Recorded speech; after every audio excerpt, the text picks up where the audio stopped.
a deep voice said. I buried my head in my pillow. Alex, the voice said again, more insistent this time.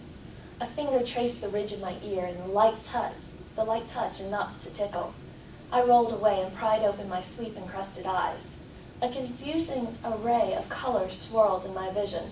I squinted, trying to decipher the different levels of reality.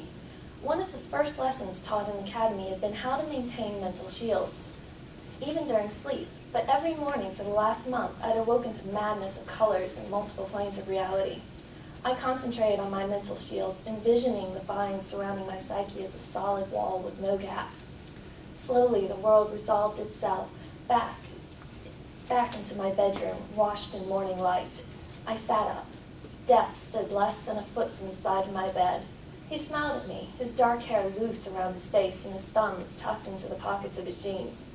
Is this a social call or a business call? I asked, brushing back a tangle of curls from where they'd fallen in front of my eyes. I was thinking it'd been a while since I had coffee.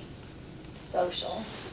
I collapsed back against my pillow, and PC lifted his head to grunt at me in disapproval. After voicing his general upset, the dog tucked his white-plumed tail over his nose and closed his eyes again.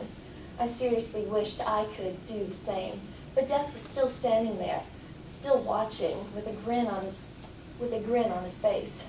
Why am I awake? Death shrugged. I could watch anyone sleep, but only I could see him. Well, that wasn't completely true.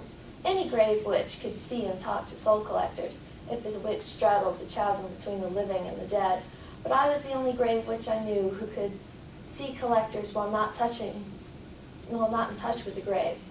And more important, I was the only grave witch who could physically interact with collectors.